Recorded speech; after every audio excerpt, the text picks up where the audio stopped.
Ndagusuhuje kandi nguhaye ikaze kuri Iyungure BTV. Uyu munsi naje kukubwira ibintu ugomba gukora byagufasha gusama vuba cyangwa se bya bintu byakongerera amahirwe yo gusama. Aha ngaha abantu bavuga ko Imana ariyo itanga urubyaro. Yego nibyo, ariko nanone ntiwibagirwe ko ntabwo ushobora kurwara ngo uvuge ngo ntabwo njya kureba muganga ahubwo Imana izankiza. Ntabwo ibyo bishoboka, ahubwo ujya kwa muganga ukivuza, hanyuma Imana nayo igakorera muri ya miti ukabasha gukira. Ariko ntabwo wakwicara mu rugo ngo uvuge ngo nzakira. Aha ngaha rero hari ibintu bagenderaho bavuga ko umuntu ashobora kuba yaratinze gutwita. Hari igihe ushobora gutinda gusama atari uko utazabyara, ahubwo hashobora kuba harimo ikibazo. Ariko nanone hari ibintu ngo ugomba gukora bikongerera amahirwe yo kuba wasama vuba. Aha ngaha twifashishije igitabo bita Human Reproduction. Bavuga ko ni ryari uzavuga ngo natinze gusama.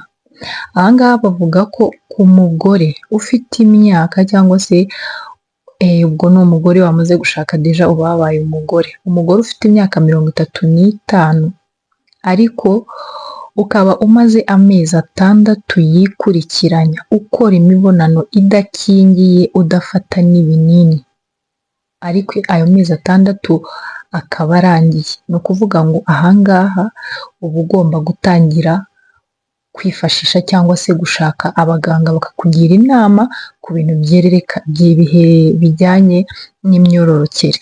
Nanone bavuga ko umugore ufite imyaka iri hasi ya 35 akaba amaze umwaka wose akora sexe. Ni ukuvuga ngo akora sexe atari bitavuze ngo ukora sexe rimwe mu kwezi cyangwa se oya, ahubwo ukaba ukora sexe ku rwego rwiza, ukaba umaze umwaka utarasama. Bavuga ko aha naho ushobora gutangira kureba umuganga ukugira inama mu bijyanye n'imyororokere. Aha ngaha rero hari ibintu bavuga bishobora kugufasha ku bijyanye no gusama.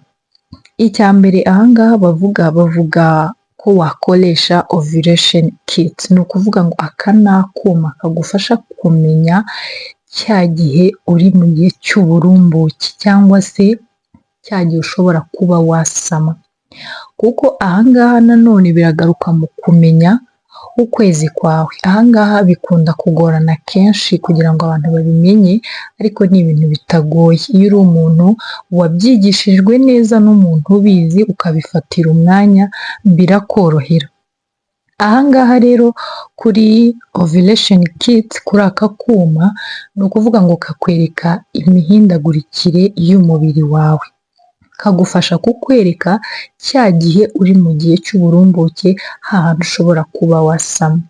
Aha ngaha rero bivuze iki? Ni ukuvuga ngo iyo wamaze kumenya igihe cy'uburumbuke bakubwira ko ugomba gukora sexe iminsi 2 mbere y'uko ujya muri cya gihe cy'uburumbuke, ndetse n'iminsi 3 cya gihe cy'uburumbuke nyine kirangiye. Ni ukuvuga ngo tuvuge uyu munsi turi tariki, uyu munsi ushobora kuba uri tariki 10, ukavuga ati uyu munsi tariki 10 nibwo ndi bujye mu gihe cy'uburumbuke. Ni ukuvuga ngo iminsi 2 tariki 8 n'9, icyo gihe uba ugomba gukora sexe, ndetse na wa munsi wa ovulation wa nyawo, cya gihe cy'uburumbuke ya tariki ya 10 ndetse n'iya 11 n'2 n'3, ubwo ni iminsi 5. Muri icyo gihe uba uri mu gihe cyiza kibereye kuba wasama. Ni ukuvuga ngo rero ibyo bintu iyo ubizi biragufasha neza cyane, kuko ovulation nicyo gihe cyiza cy'umugore cyo kuba yasama. Nanone bavuga ko ikindi kintu wakora kugira ngo ugire amahirwe, wongere amahirwe yo kuba wasama, niba uri umuntu unywa inzoga cyangwa se icyayi, uba ugomba kubigabanya. Ni ukuvuga ngo ikintu cy'ikawa, murabizi kofi ibamo kafeyine nyinshi, niyo mpamvu nayo ituma yongera ibyago byo kuba utasama vuba. Nanone n'inzoga nazo ni kimwe nabyo, kuko nazo ngo zituma habaho igabanyuka ry'ubushobozi bwo kuba wasama.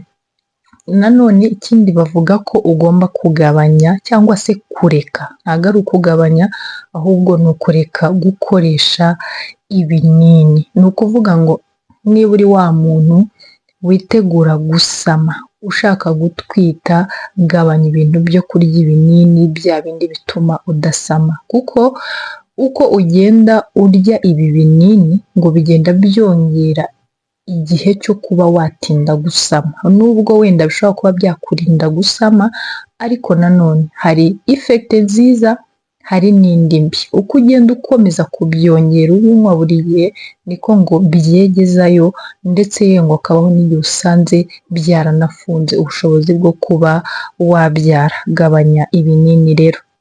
Nanone bavuga ko ugomba gufata vitamine. Niba uri wa muntu utegereje kubyara, ugomba gufata vitamine, hari izo bita za folate na za vitamine B6. Izi ngizi zikongerera amahirwe yo kuba wasama. Nanone bakubwira ko ugomba kurya ibiryo biri healthy. Ni ukuvuga ngo hano bavuga ko ugomba kurya imboga, ukarya imbuto, ukarya urusobe rw'imbuto, ukarya amafi, ukarya ibiryo bikozwe muri soya, ndetse ngo ntibibagirwe gukoresha n'amavuta ya olive oil. Ibi ngibi ngo bigufasha kukongerera amahirwe yo kuba wasama vuba. Yego, Imana niyo itanga urubyaro, ibyo turabizi cyane, ariko nanone nawe ntabwo uzicara ngo utegereze ngo Imana izamfasha, kuko nayo ubwayo iravuga iti ufite iki ngo mpereho. Muri bwa bushake bwawe bwo gukenera gusama, muri za nzira zose unyuramo wivuza, unyuraho ugira gute, nayo ibona ko ubishaka kandi ubikeneye, ikageraho ikakuburesinga. Umwana ni mwiza, umwana ni umugisha. Iyo ugiriwe amahirwe yo kumugira, aba ari ikintu gikomeye cyane.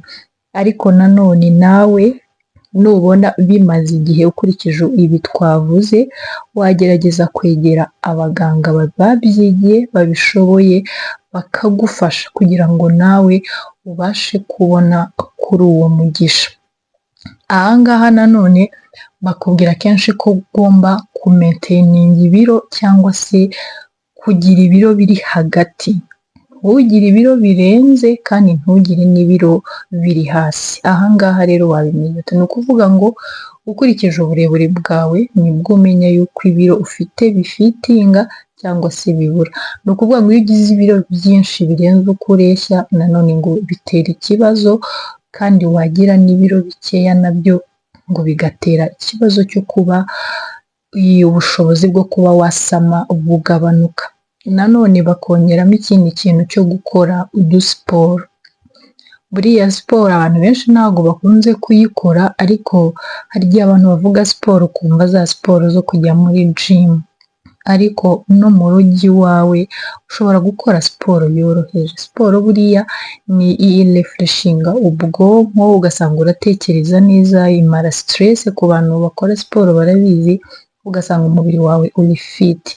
Ni ukuvuga ngo na twa tugingo tumwe na tumwe tuba tudakora neza, iyo uri wa muntu ukora siporo, tugeraho tukajya ku murongo, ugasanga twariremye, twasubiye ku murongo. Ibi ni byo naguteguriye rero, wakoze cyane kubana nanjye. Nawe niba wakunze ikiganiro, ntugende udakoze subscribe, ukande ku nzogera kugira ngo tubane umunsi ku wundi. Bye bye, ndabakunda.